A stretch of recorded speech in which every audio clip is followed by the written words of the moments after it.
Warning, Hebrews Toys Reviews is not intended for children. It is for adult collectors and the people over the age of 18.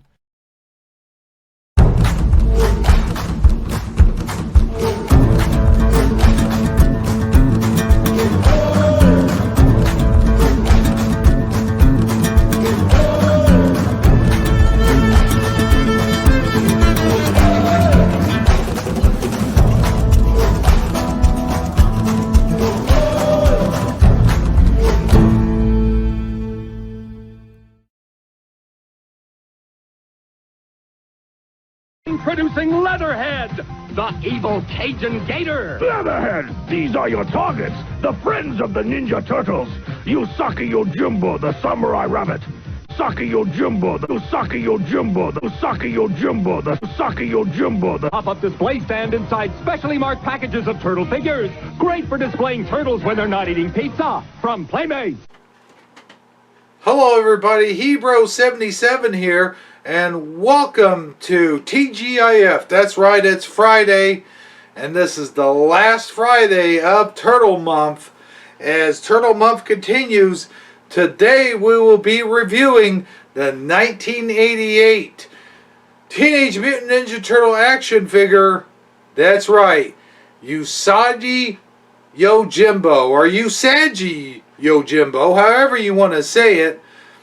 The rabbit character that was, I think, in my opinion, that was made specifically so the turtles could fight a rabbit, or rather, a tortoise could fight a hare.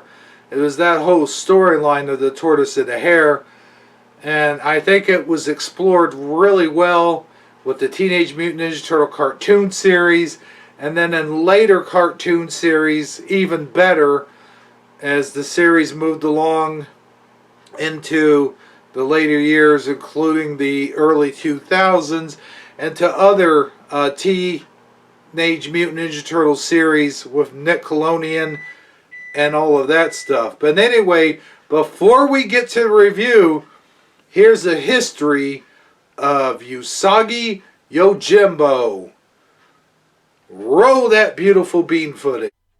There is a long history of Usagi Yojimbo that goes all the way back to old Japanese folklore, but in short is a comic book series created by Stan Sakai. It is set primarily at the beginning of the Edo period of Japanese history and features anthropomorphic animals replacing humans. The main character is a rabbit, Miyamoto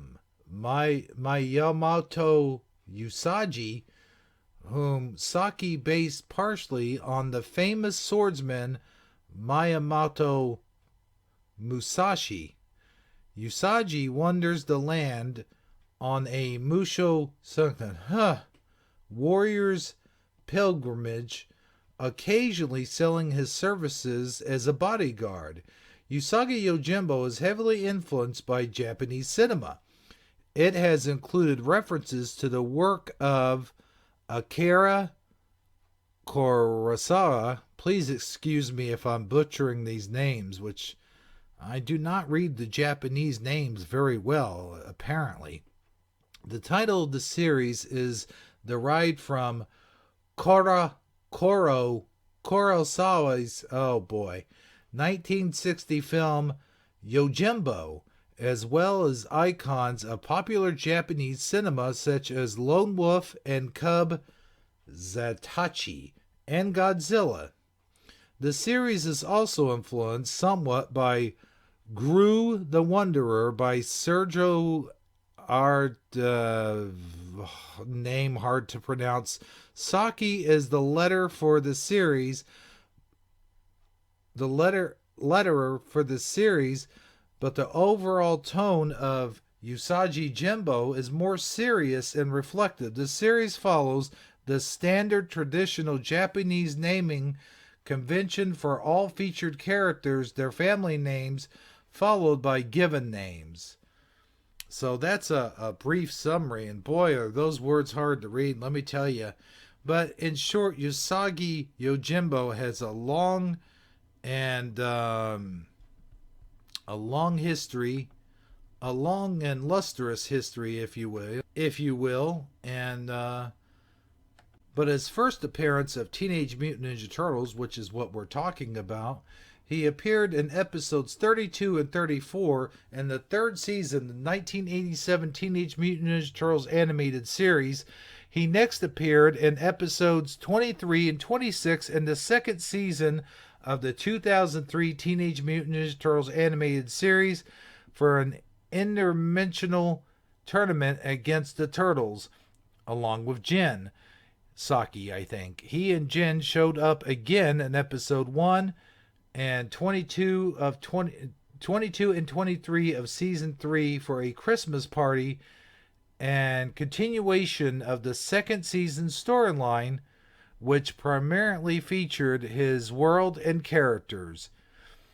So there you go. Usagi again appeared in episode 13 of season 4, Samurai Tourist, and confrontation with Leonardo.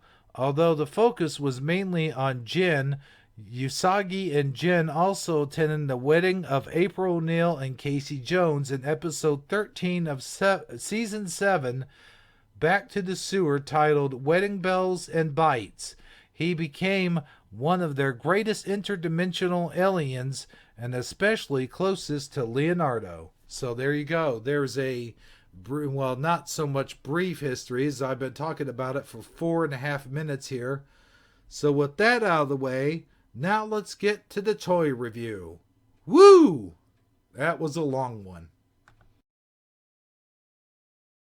Have the kind of long history of Usagi Yojimbo. Now with that out of the way, let's not have any further delay. Here is the Usagi Yojimbo toy review. Here is Usagi Yojimbo, the action figure. Not much really to talk about him other than the fact that, well, he's a rabbit. Here is a one that I actually purchased off of eBay a few years ago, and I actually do have my original Usagi Yojimbo, but he's in, let's say, not very good shape. For some reason, I decided to make him a crispy critter back in the day. You can see all the burn marks and stuff on this one. And while he's still in pretty decent shape as far as, you know, moving goes and movie-wise and all this other stuff, yeah, he's a crispy rabbit. I think I tried to deep fry him, so to speak. Maybe I got hungry that week. Who knows? But anyway, here is the one we will be reviewing today. As you see, a very colorful figure. The only one whose ears stick way up like this, of course, because he's a rabbit.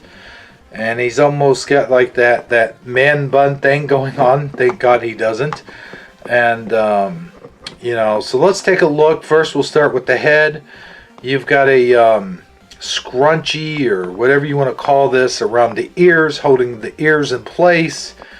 It's a purplish color scrunchie. Kind of a lighter purple than what his pants are, which we'll get to here in a second. It looks like he has elbow guards that go down almost to his forearms, which are blue with a tint of yellow and a little bit of purple on them, continuing the color scheme. They're on each side of the arm. And then we look at his, whatever this thing is on his wrist. I think they might be gauntlets. Those are blue. And then, of course, he has this body armor, which is blue. A mesh-looking shirt, almost.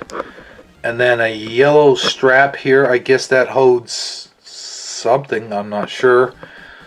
Oh, about the head real quick. You can see, like, he's got a full... It's not a grin. It's almost like a warrior's face, which makes a lot of sense considering the character's history and background. You know, he's got the eyebrows in the down position. He's making the anger face. And, well, he looks like a rabbit. He's got the rabbit nose and blue eyes. And this is a figure much like the human figures, and you'll see, which I forgot to mention in the April O'Neil review and the Casey Jones review, his eyeballs actually have things to them. They're not just whitened out like the rest of the turtle group. I think the same could have been said with Shredder, but I didn't get that far into the review. But he actually has blue eye color, blue pupils, you know, which is cool. They really did some good detail work on this one. And so that's all I wanted to mention about that. And it looks like he's got a strap here going around the bicep, which is what these shields or whatever they are attached to the shoulder are connected to. That's a really great detail, showing that it's not just sitting on there unattached or whatnot have you. So let's look at the articulation. His arm goes in a 360 manner, along with his hands. This is like one of the only hands, I think, in the lineup that doesn't move in a 360 degree manner. It's quite stationary, actually. But this hand on his left arm moves in a 360 degree manner. And we've talked about that. So let's go on down to the pants. First of all, you'll notice the black belt, maybe symbolizing black belt in karate, or maybe just because they thought black belts were cool, which goes all the way around, by the way, to his backside. And these are purple pants, continuing with the purple and blue and yellow color scheme. Very nice. And he has thigh pads, not knee pads, but unfortunately these do not have a band going all the way around, so they kind of failed there, not showing exactly how these things stay on. Well, can't have it both ways, I guess. And then you move on down to the fact that he's wearing Japanese shoes or flip-flops, whatever you want to have you. And I like the fact that this one kind of is coming half off his foot. But again, it does make standing kind of hard to do for this figure, because it makes the heel come off the ground just ever so slightly. And the legs, by the way, have the same movement as all the other turtles. They just make it so he can sit down, but barely. I mean, you try to get him to sit down, he kind of falls over a little bit. And those are black, by the way, black, which kind of goes with the belt. So we're still kind of going with the color scheme here. And this is not one of my favorite figures. There we go. We're standing him up there. But he is a pretty cool figure. I mean, you've got the rabbit. He's the hare going up against the tortoise. It's the old ancient story of the tortoise and the hare. And I do have the feeling that this influenced the writers a slight bit as to creating this character. Well, the character was already created, but we already mentioned that in his history, so I will not mention that again. But a pretty cool character. I do not have the swords for him, unfortunately. But this would not be a proper Hebro toy review without missing some accessories, of course. And, you know, that's pretty much all I have for this figure. So, pretty decent all-around figure. Highly recommend adding him to your turtle collection. Well, that does it for today's toy review and for the review of the week. Next week on Monday, Memorial Day, it'll be a very special review. I'm not going to reveal that until the actual day itself, but I guarantee you'll love it. It's going to be a doozy. Well, not a doozy in a sense it's going to be a bad one. It's going to be a really good one. A really, really, really good one. So hold on to your hats until then. Have a pleasant weekend. And remember, Knowing isn't just half the battle, it's the whole damn war. See you next week.